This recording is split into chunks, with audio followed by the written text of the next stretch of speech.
কালু, ও কালু, দেখি দেখি তুমি কি চুরি করে নিয়ে এসেছো? এই কালু, ও মা, এক বস্তা এগুলো কি গো?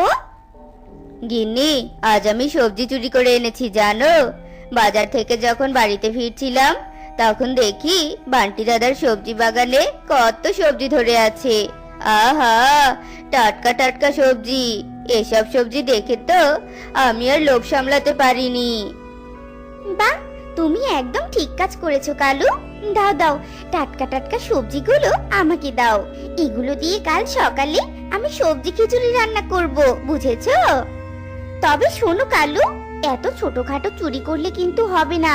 তোমাকে জীবনে অনেক বড় চোর হতে হবে, অনেক বড় বড় জিনিস চুরি করতে হবে। সে পরে দেখা যাবে কাকুলি। এরপর কালু কাক বিশ্রাম নিতে চলে যায়। আসলে কালু কাক ছিল একটা ছিটকে চোর। কালু সারাক্ষণ ছোটখাটো জিনিস চুরি করে বেড়াতো।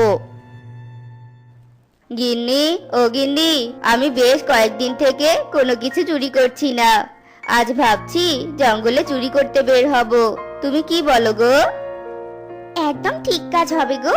যাও তবে, শোনো, সামনে যেটা পাবে সেটাই চুরি করবে, কিন্তু কোনো কিছু যেন বাদ না যায়।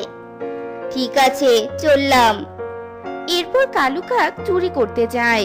এভাবেই দিন কাটতে থাকে। টোনা, এভাবে আর কতদিন বলো তো? কোনো আয় রোজগার নেই আমাদের। এভাবে আর কতদিন সংসার চলবে বলো? আমরা কি তবে না খেয়ে মরে যাব? গিন্নি, তুমি এত চিন্তা করো না তো। সৃষ্টিকর্তা ঠিক ব্যবস্থা করে দিবেন আমাদের। আমি এখন একটু আসছি, কেমন? টোনা বাজারে চলে যায়। আর কিছুক্ষণ পর বাজার থেকে বাড়িতে চলে আসে।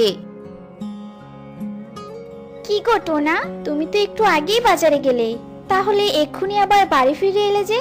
কোনো কিছু কি হয়েছে নাকি? আর তোমার হাতে কি? গিন্নি, ওর জন্যই তো তাড়াতাড়ি ফিরে এলাম। শোনো, আজ রাস্তায় আমি এই বীজগুলি কুড়িয়ে পেলাম। কই দেখি দেখি। ওমা, এগুলো তো পেঁপের বীজ টোনা।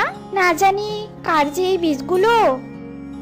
গিন্নি, আশেপাশে অনেককেই খুঁজেছি, কিন্তু এই বীজের কোনো মালিককেই খুঁজে পেলাম না, তাই নিয়ে এলাম। তাহলে তো ভালোই। শোনো টোনা, আমাদের তো বাড়ির পাশে একখণ্ড জমি আছে।